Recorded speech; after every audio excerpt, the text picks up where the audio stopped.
7:04 right now. Residents in the tri-state area coping with the aftermath of that massive winter storm that blanketed our area. Mounds of snow, extreme cold, non-stop shoveling have so many of us exhausted, and my back hurts. Big 7's Cal Rama's live. It's a personal problem. Live in Jackson Heights, Queens, with the very latest with the big dig out. Hey, Cal. Hey, good morning to you. You and so many people with the back pain. We can tell you that the streets, because of these frigid temperatures, are icy and slick with so much snow that is now hard and crunchy as cars drive over it. Look at that mess. That is an actual road that a car just drove through. Their tires spinning out as they try to make a right turn. And then, of course, you see cars blocked in. Take a look at the pile of snow that is left, and so many people have to dig out. This as plows go by and then block the cars in even more to try to clear these streets. But the cars aren't moving. The plows are having a tough time moving the piles of snow away from the area.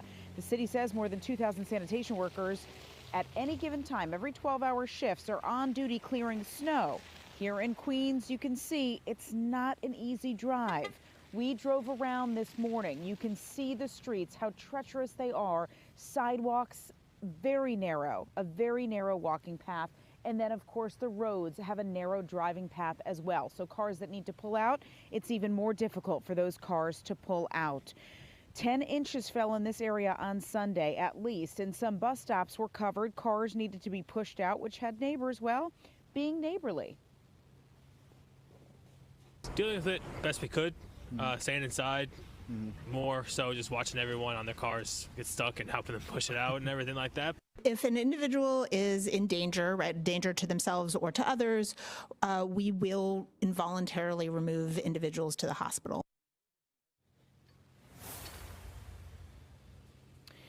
All right, and we also want to point out that a number of people passed away from this dangerous cold. 8 New Yorkers have died in extreme elements from Friday to Monday, many of them believed to be homeless. Last night, DSS said that outreach teams had removed at least 3 people from the street to the ER and found shelter for 170 people over the weekend, many, though, hesitant to accept that help. And then we had 2 reports of people who had heart attacks, other weather-related deaths. We're talking about from shoveling. All of this snow so heavy, it is such a task. Yes, Dan, we were joking about, having back pain, but so many have serious health conditions, and when they remove this snow, it is simply too much on their body. You want to take multiple breaks and, of course, ask for help. I do want to point out where I'm standing live here is a bike lane. Mayor Mamdani had talked about how he wanted bike lanes to be cleared and treated, brined before the storm because it was so important for people to be able to get to work and do what they needed to do. But all of this here is so slushy, it makes riding a bike treacherous. We've seen a number of people get off their bike and walk through this area. So that's super important to point out as well. We're live in Jackson Heights, Queens. I'm Cal Rama, Pix 11 News.